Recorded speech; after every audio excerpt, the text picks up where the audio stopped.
no, I'm the Chronic Con. Uh, okay, let's talk about VHS from 2012, a film that you and I probably feel differently on. It was Mm, directed by Adam Wingard, David Bruckner, Ty West, Glenn McQuaid, Joe Swansberg, and Radio Silence helped out with this film being made. yes. Yeah. Um, and this is a film about the premise is there's a guy who finds these videotapes in this abandoned building and he starts playing them. And it's a great setup because videotapes that are abandoned, especially in abandoned buildings, are creepy because it's someone else's footage of who knows what it'll be. Maybe it's porn, Yeah. maybe it's killing or something. Yeah, they're burglars. They break into this place and Yes, they're assigned to like steal something, but they come across a VHS tape. VHS tapes, and you see, I believe it's you see three different, or is it three or four different? I think it's like five or six, Okay, you six see different short stories. six a variety of short stories that are Yeah. horror based, and they vary in different types of story what they're about, and they're directed by different filmmakers. Right. So it's a very interesting premise with some really interesting ideas for Yes. stories. Yeah. So when did you watch this? How did you feel about it? And what do you think? I watched it when it came out, and for me as a horror fan, I really enjoyed it. I felt it reminded me of like, sitting around the campfire and listening to horror stories. That's the way that this movie was presented, which I thought was pretty unique. Um, and I thought, although there are some, forgettable horror short stories within VHS, for me, there were some that were extremely memorable and effective that are kind of inspiring, especially when you think about the budget of this. And it just makes me, as somebody who loves horror, want to go out there and make something of my Yeah. own, with my iPhone or something, whatever I have.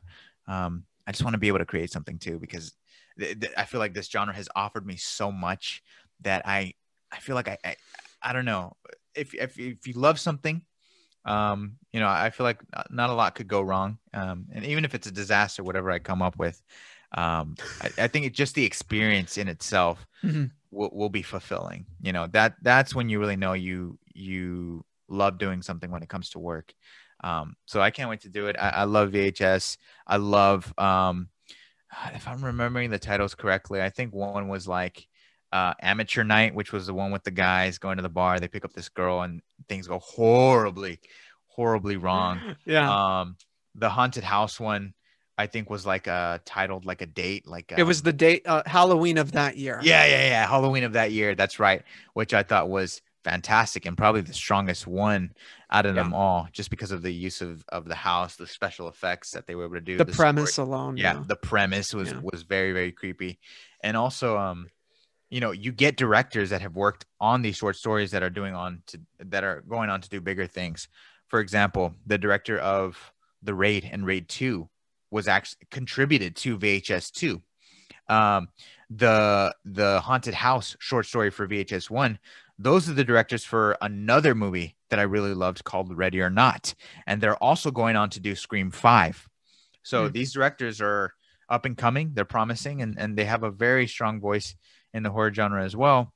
And another short story that I really appreciated from this movie, I think it was like called honeymoon something, like second honeymoon or something like that.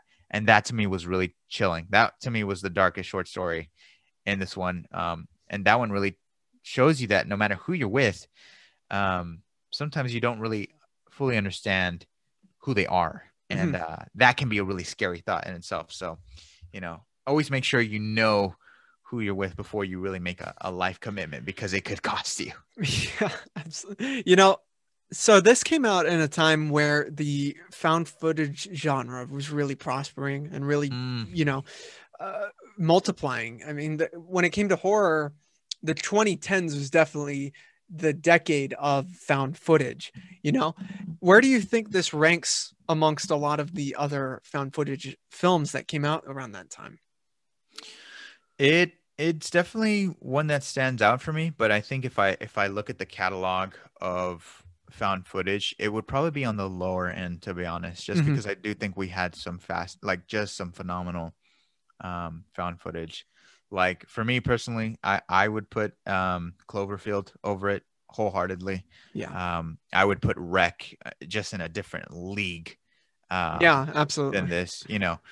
Um, so yeah, I think if I looked at the catalog of the decade of found footage, this would probably be on the lower end, but still one that I'm like, check this one out because there are some stories that I think are really good. And there Uh, are some creepy aspects in it, especially with that first story with the girl who I don't even know what she is, but uh, it does leave a lasting impression on you. yes, This very like, oh God, don't look at that. But yes, yes, yes. you Hell know, no. what really kept me away from loving this or even really liking it is the character, within it, because I feel like the characters are a very important part of wanting to know more about a story, right?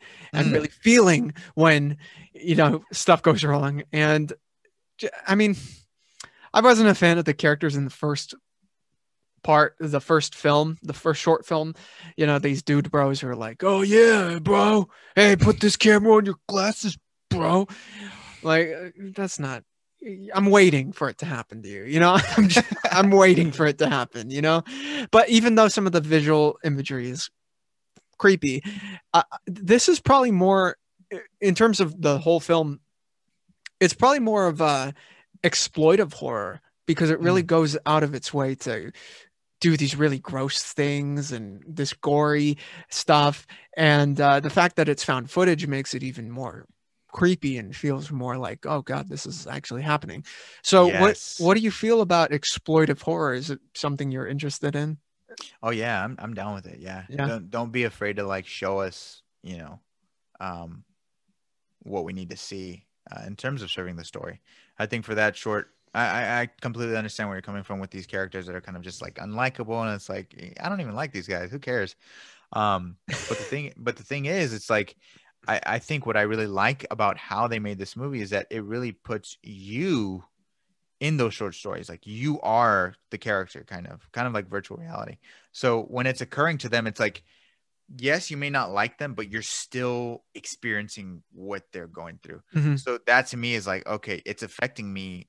It's transcending to the screen and really affecting me. And that's what I really liked about it. Whether you like the characters or not, because there's some horror movies where, some characters are like, I don't really care about these, but what happens to them is still horrifying. There's still that, they're still set out to bother the audience, I think, in a way. And you can only do that with really exploitive horror.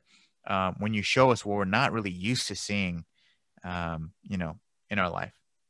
Yeah, but I feel like you could also do it with characters that aren't just completely unlikable. I think it deterred me. That first one deterred me from really. It just put a bad taste in my mouth when it came to the other ones, honestly. Yeah. And maybe that's not fair of me. And I did like that haunted house one. That Yeah. haunted house one did, was creative. And even though the characters may not have been like, oh, this is Luke Skywalker, I'm completely with this guy. At least that had a better setting. Yeah. Yeah. I agree. I agree. It's just I know I've seen horror movies and I know there's been characters that I'm like, this guy's an idiot or this guy's a douchebag and stuff like that. But when they die and the way that they die, it's like, oh, like, I know I didn't like them, but damn, not that Well, much. You know that's what I because you mean? didn't have to be put in the first person view of being them. Yeah, yeah, yeah, you're probably right. You know, You you're just know, watching, oh, this poor guy, and oh, I am this poor guy. yeah. But sometimes I watch horror movies like with a different lens. Let me give you an example. Okay. Jason X. Jason X. When I watch Jason X, I'm not really watching it to get scared. I'm I'm watching it because I want to. I appreciate the craft behind it. So the way that Wait, hold up. The craft of Jason X. yes, and here's why. They send his ass to space. Never have I seen someone die the way that he's killed people in that film, and the way that he killed them, I thought was creative and entertaining. So when I watched that movie, it's like, okay, I'm probably not watching elevated horror or Kubrick or, Hitchcock and stuff like that. But it's like, wow, if I had my hands on a set and if I am able to take out somebody like the way that they did, like freezing the girl in liquid nitrogen and smashing her face across the table, it's like, damn, You would have to hold me back not to do that because that is freaking awesome. Yeah, I'm gonna put you on that dolly that Hannibal Lecter was on with that mask. Get him away from the camera. You're gonna need to, man. Give me some lotion too while you're at it. I mean, also in Jason X, there's that point where it shows the two girls in Jason's mind, and then the next shot is him banging them on a tree.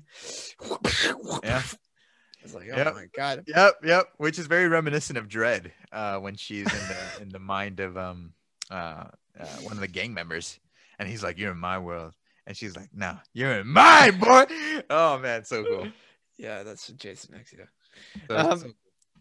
I don't really have too much to say about VHS or Jason X, but do you think that with movies like VHS and Unfriended and what's the one with John Cho? Searching. Yeah.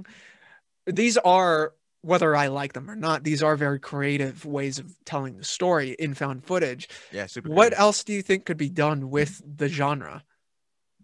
What else would you like to see done with the genre?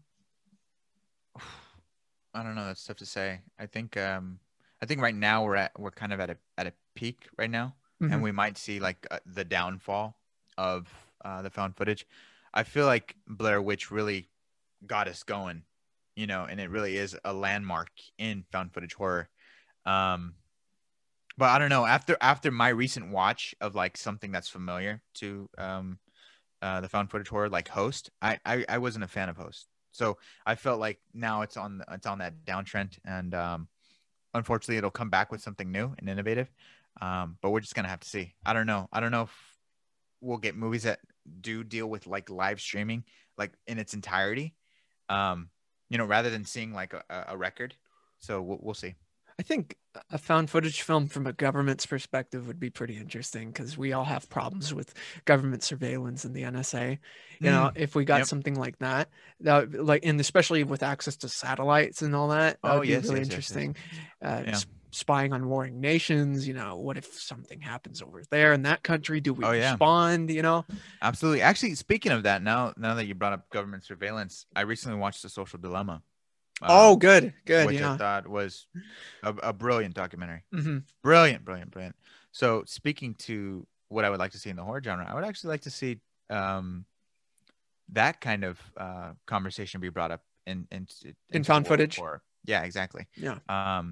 How we're all connected, how we're all manipulated, how social media we can be addicted to it, and it could deteriorate our soul.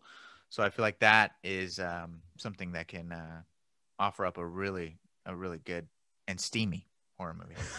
And they kind of got into elements of that, maybe not the social media specifically, but the social aspect.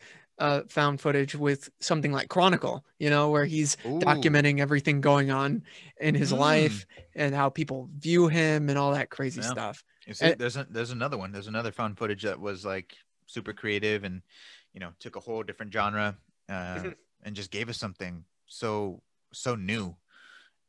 Yeah. Well, there you go. That's all I needed to hear. I'm gonna write something now. That's the movie you're looking for, Angel. Government Watch. Government Watchmen. What? Written by James Gunn.